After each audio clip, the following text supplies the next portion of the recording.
दोस्तों, फिल्मों में पेरिस के आईफिल टावर और स्विट्जरलैंड की बर्फीली वादियों के बीच हीरो हीरोइन को रोमांस करते देख आपका भी मन होता होगा कि काश हम भी स्विट्जरलैंड जाएंगे। लेकिन स्विट्जरलैंड जाने के लिए पासपोर्ट, वीजा और मोटी रकम की जरूरत होती है, ऊपर से पराया देश, तो फिर रिस्क क्यों लेना जब अपने ही देश में मिनी स्विट्जरलैंड बसता है। जी हाँ दोस्तों, भारत का मिनी स्विट्जरलैंड, जहाँ की बर्फीली वादियाँ, फूलों की महक, सैलानियों की हंसी मजाक मस्ती, स्कीइंग, हाइकिंग, बोटिंग जैसी एडवेंचरस एक्टिविटीज और कमाल के नजारे किसी को भी बार बार आने पर मजबूर कर सकते हैं, वो भी बहुत सस्ते में। और ये जगह बहुत ही खूबसूरत ओली है। तो चलिए फिर देरी न करते हुए जानते हैं ओली को थोड़ा करीब से। लेकिन वीडियो को शुरू करने से पहले अगर आप हमारे चैनल पर पहली बार विजिट कर रहे हैं तो प्लीज सब्सक्राइब करके बेल आइकॉन प्रेस कर लीजिए। दोस्तों, वैसे तो भारत में एक से बढ़कर एक शानदार जगहें हैं, कमाल के राज्य यहाँ पे बसते हैं, लेकिन देवों की भूमि या लैंड ऑफ द गॉड के नाम से मशहूर उत्तराखंड की बात ही निराली है। पहाड़ों की ऊंची ऊंची चोटियां हो या मुंह में घुलती मिठास, हरे भरे मैदान हो या भक्ति में डूबे त्योहार, ये राज्य हर तरह से सैलानियों को अट्रैक्ट करता है। और इसी की तर्ज पर चलता है ओली,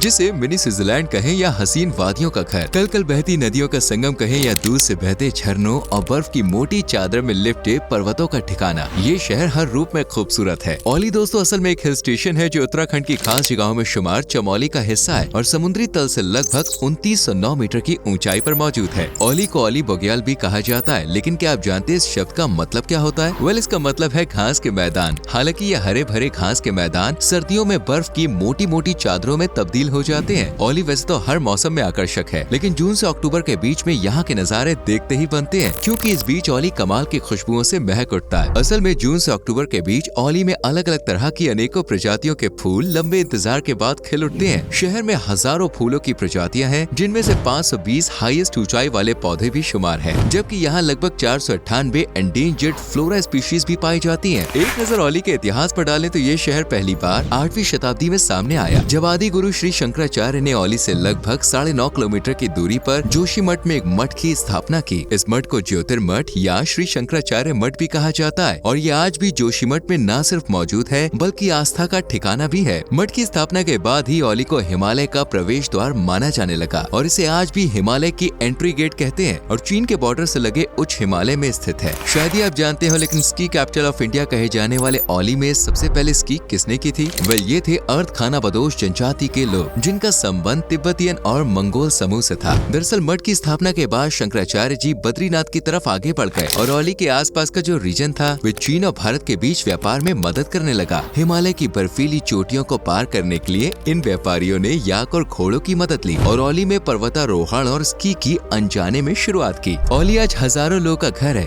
और ये सभी हिम्मत से भरपूर हैं, जो अपने गाँव, शहर, राज्य और देश के लिए अपनी जान कुर्बान करने को तैयार है। इसका नमूना हम 1962 में भी देख चुके हैं, जब भारत और चीन आमने सामने थे। इस दौरान जब चीनी सैनिकों ने बॉर्डर पार कर भारत में घुसने की कोशिश की, तब ओली के लोगों ने पूरी हिम्मत के साथ उन्हें खदेड़ने में सेना का साथ दिया और अपने देश प्रेम को जगजाहिर कर दिया। वैसे दोस्तों, ओली के लोग बड़ी सादगी के साथ रहते हैं। दुनिया की चमक धमक इनके मन को कभी मैला नहीं करती। यहाँ ज्यादातर गढ़वाली और कुमाऊनी संस्कृति की झलक देखने को मिलती है, जिनसे इनका इतिहास बहुत मजबूती से जुड़ा हुआ है। गढ़वाली यहाँ बोले जाने वाली मुख्य भाषा भी है, हालांकि इसमें जौनसारी, जाधी जैसी बोलियां भी बोली जाती है। इन सभी भाषाओं को पहाड़ी भाषा के रूप में जाना जाता है, जो बहुत अनोखी होती है। भाषा की तरह इनके त्योहार भी अनोखे ही हैं, जैसे जगेश्वर मेला, जो जुलाई अगस्त के महीने में सजाया जाता है। हरेला ओली का सबसे ज्यादा पसंदीदा त्योहार है, जो मानसून की शुरुआत का प्रतीक है। इसके बाद भितौली कृषि से जुड़ा त्योहार है। इसमें महिलाएं मिट्टी में बीज बोती हैं और त्योहार के अंत तक वे फसल काटती हैं। बरदानती, लंगवीर, धुरिया यहाँ के प्रमुख नृत्यों में से एक है, जबकि लोक गीतों में बसंती जैसे कई गीत शुमार हैं। कुछ और त्योहार की बात करें तो ओली में होली, दिवाली का रंग खूब सजता है। खासकर त्योहारों के वक्त ओली की हर किचन से स्वादिष्ट खाने की महक पूरे वातावरण में खुल जाती है। उड़द दाल के पकौड़ों के साथ हरी चटनी, दाल से बना फानू, झंगोर की खीर, भांग की चटनी यहाँ की फेमस डिशेज हैं, जिन्हें देखते ही मुंह पानी पानी हो जाता है। अगर आप नॉन वेजिटेरियन हैं, फिर तो समझिए लॉटरी ही लग गई, क्योंकि यहाँ नॉन वेज फूड कमाल का बनाया जाता है। पहाड़ी चिकन यहाँ की फेमस नॉन वेजिटेरियन डिश है, जबकि सिंगोरी है मिठाई, जिसे देखते ही मन करता है कि बस टूट पड़ो। यकीन मानिए दोस्तों, ओली के खाने का स्वाद चखने के बाद आप दुनिया भर की लजीज डिशेस का स्वाद भूल जाएंगे और बार बार ओली आना चाहेंगे। वैसे अगर आप नए नए ट्रेंड कपड़ों के शौकीन हैं तो ओली का पहनावा भी आपको पसंद आएगा। यहाँ महिलाएं घाघरा और रंग बिरंगी चोली पहनती हैं, साथ में होता है कढ़ा हुआ चटकदार रंगों से सजा दुपट्टा और गहने। वहीं पुरुष आज भी धोती, लुंगी और एक सादा सी शर्ट में नजर आते हैं। कुर्ता पैजामा यहाँ बुजुर्गों की पहली पसंद है। हालांकि नई पीढ़ी ओली पैंट शर्ट में नजर आ जाती है, लेकिन कुछ भी पहनो साथ में स्वेटर जैकेट होना जरूरी है, वरना सर्दी आपको जमा देगी। ओली अपने आप में कई तथ्यों को समेटे हुए है, जैसे एशिया का दूसरा सबसे लंबा रोपवे। पहले की बात करें तो वो गुजरात के जूनागढ़ में मौजूद है। इस रोपवे की नींव साल 1982 में तत्कालीन प्रधानमंत्री इंदिरा गांधी जी ने रखी थी और ये 1993 में बनकर तैयार हुआ था। ये रोपवे 4 किलोमीटर डिस्टेंस जितनी सवारी देती है। रास्ते में नंदा देवी, कामेट, माना माउंटेन की चोटियों सहित अलग अलग खड़ी चोटियों, वादियों, सफेद बर्फ और कमाल के नजारों का दीदार करने का मौका मिलता है। ये वही रोपवे है जो ओली को जोशीमठ से जोड़ती है। जी हाँ दोस्तों, ओली से होकर ही जोशीमठ तक पहुंचा जा सकता है और आप तो जानते ही हैं कि जोशीमठ के रास्ते सीधे बद्रीनाथ से जाके मिलते हैं, जिसके जरिए हर साल हजारों लाखों लोग अमरनाथ की यात्रा को जाते हैं। इस तरह ओली न सिर्फ आपको रोपवे की सवारी करवाता है, बल्कि अमरनाथ की यात्रा के लिए भी मेन शहर है ये। यही कारण है कि ये शहर बड़ी संख्या में टूरिस्ट का ठिकाना बनता है और यहाँ की रोपवे सवारी टूरिज्म को बढ़ावा देने में बड़ा सपोर्ट करती है। हालांकि टूरिस्ट को बुलाने का मेन क्रेडिट जाता है एडवेंचर्स को, जिसके लिए ओली पूरे भारत में मशहूर है, खासकर स्कीइंग के लिए। भारत में स्कीयर्स के लिए अगर स्वर्ग कहीं है तो वो ओली में ही है। ओली को ही भारत की स्की कैपिटल भी कहा जाता है, जहाँ स्कीइंग करना वाकई बड़ा एडवेंचरस काम है, क्योंकि यहाँ स्कीइंग 2500 और 3050 मीटर की ऊंचाई से होती है। जी हाँ, यहाँ के स्कीइंग स्पोर्ट सी लेवल से 3050 मीटर तक की ऊंचाई पर है। यही कारण है जो दुनिया भर से स्कीयर्स ओली की तरफ खींचे चले आते हैं। वैसे दोस्तों, आपने valley of flowers national park के बारे में तो सुना ही होगा। वेल, अगर नहीं पता तो आपको बता दे कि फूलों की ये घाटी उत्तराखंड में स्थित है और इसे यूनेस्को द्वारा वर्ल्ड हेरिटेज साइट भी घोषित किया गया। यहाँ पर सैकड़ों प्रजाति के फूल, पेड़ पौधे जैसे ऑर्चिड्स, पॉपीज और प्रिमुला पाए जाते हैं और यहाँ अल्पाइन फूलों को देखने के लिए हर साल मेले जैसा लगता है। लेकिन इस मेले का हिस्सा बनने के लिए आपका ओली आना बहुत जरूरी है, क्योंकि इस पार्क का एंट्रेंस गेट या प्रवेश द्वार ओली में ही मौजूद है। वैसे आपको बता दें कि फूलों के अलावा यहाँ snow leopard, Asian black bear जैसे जानवर भी रहते हैं। दोस्तों, ओली के बारे में जानने को और भी बहुत कुछ है, जैसे कि त्रिशूल माउंटेन, जिसका जिक्र अक्सर उसके नाम को लेकर किया जाता है। समुद्री तल से 23,490 फीट की ऊंचाई पर मौजूद इस पर्वत का नाम असल में भगवान शिव के त्रिशूल से लिया गया है। कहते कि शिव जी के त्रिशूल की तरह ही चमत्कारी है। ओली के सबसे ऊंचे पर्वतों में शुमार नंदा देवी माउंटेन है, जिसे भारत के सबसे ऊंचे पर्वतों में गिना जाता है, क्योंकि ये पर्वत 7,816 मीटर की ऊंचाई पर बैठा है और कई छोटी मोटी चोटियों से भी घिरा हुआ है। नंदा देवी नेशनल पार्क भी है, मतलब घूमने का बहुत परफेक्ट ठिकाना। ओली की आर्टिफिशियल लेक की मिसालें तो भाई दूर दूर तक दी जाती हैं, जिसकी खूबसूरती आंखों में ऐसी समाती है कि मन करता है बस इस लेक के किनारे ही जीवन गुजर जाए। इसे दुनिया की सबसे खूबसूरत मैन मेड लेक्स में शामिल किया जाता है। साथ ही दुनिया की सबसे ऊंची मानव निर्मित झीलों में से भी एक है। इन खूबसूरत नजारों के बारे में जानने के बाद बेशक आप कभी ओली जाने का मन हो रहा होगा और ये मिनी स्विट्जरलैंड भी है, तो ऐसे में बॉस घूमना तो बनता ही है। लेकिन ओली में घूमे कहाँ? तो दोस्तों, सेब के बाग है ना, और साथ में पुराने ओक और देवदार के पेड़ों से सजे ओली में सबसे पहले आपको जाना है गौरसन बुग्याल, जो समुद्र तल से 3,519 मीटर की ऊंचाई पर स्थित है और बेहद ही खूबसूरत स्थान है। यहाँ से आप नंदा देवी, त्रिशूल और द्रोणागिरी पर्वत भी देख सकते हैं। ओली से सिर्फ 3 मिनट की ट्रैकिंग करनी है और आप पहुँच जाएंगे गौरसन बुग्याल। गौरसन बुग्याल के बाद है क्वानी बुग्याल, जो ट्रैकर्स के लिए बेस्ट पॉइंट है और समुद्र तल से इसकी ऊंचाई लगभग 3,380 मीटर है। सितंबर के महीने में यहाँ भारी संख्या में सैलानी आते हैं और अपनी एडवेंचरस लाइफ में एक नया पेज ऐड करते हैं। अलकनंदा नदी के 5 प्रयाग या संगमों में से एक है रुद्रप्रयाग। ओली से 120 किलोमीटर की दूरी पर ये मौजूद है, तो यहाँ जाना बिल्कुल भी मिस ना करें। ओली की अगली खास जगह है चतरा कुंड, जहाँ बिखरे प्राकृतिक नजारों का कोई तोड़ नहीं है। कुंड का साफ पानी और आसपास के मनमोहक नजारे इसे ओली की सबसे ज्यादा देखे जाने वाली जगहों में शुमार करते हैं, जहाँ पर हर साल लाखों की संख्या में सैलानी घूमने के लिए पहुँचते हैं। इसके बाद आप आइए सैलधर तपोवन, जहाँ कड़ाके की सर्दी में भी गर्म गर्म पानी के फव्वारे देखने को मिलते हैं, जो सैलधर तपोवन की खासियत और ज्यादा बढ़ा देते हैं और पर्यटकों को शारीरिक और मानसिक रूप से शांति सुकून देते हैं। ओली में विष्णु प्रयाग भी दोस्तों देखने लायक जगह है, लेकिन घूमने के साथ साथ आपको एडवेंचर पर भी ध्यान देना है और skiing, boating, trekking, walking, mountain climbing के साथ साथ रोपवे की सवारी भी करनी है, क्योंकि ये नहीं किया तो बॉस कुछ भी नहीं किया। ओली जाने का सबसे अच्छा समय दोस्तों ऑब्वियसली सर्दियों को ही माना जाता है। अप्रैल से जून या फिर जून से अक्टूबर या फिर फरवरी तक भी यहाँ सैलानियों का आना जाना लगा ही रहता है। और हाँ, यहाँ घूमना बड़ा ही सस्ता पड़ता है। अगर पॉकेट में 10,000 है तो भी आप ओली को बड़े अच्छे से घूम सकते हैं, लेकिन कंजूसी ना करनी पड़े इसके लिए कम से कम 20,000 का बजट सेट कीजिएगा। जाने की बात करें तो ओली दिल वालों की नगरी और भारत की राजधानी शहर दिल्ली से करीब 511 किलोमीटर की दूरी पर मौजूद है। यहाँ तक पहुँचने के लिए देहरादून तक ट्रेन या बस सर्विस मौजूद है। क्योंकि ओली पहाड़ों पर बसा हुआ है, इसलिए देहरादून के बाद सड़क मार्ग के जरिए ही ओली तक पहुँचा जा सकता है। आप चाहे तो प्राइवेट व्हीकल भी लेकर जा सकते हैं। बाकी देहरादून से टाइम टू टाइम बस ओली के लिए निकलती रहती है। उम्मीद करते हैं आपको ओली पसंद आया होगा। वैसे आप ओली मनाली से हैं या ओली गए हैं तो कमेंट करके जरूर बताएं। वीडियो को लाइक करें, शेयर करें और हाँ, चैनल को सब्सक्राइब करके बेल आइकॉन प्रेस करें जिससे आने वाली वीडियोस मिस ना हो। मिलते हैं आपसे अगली वीडियो में। Till then bye bye, take care.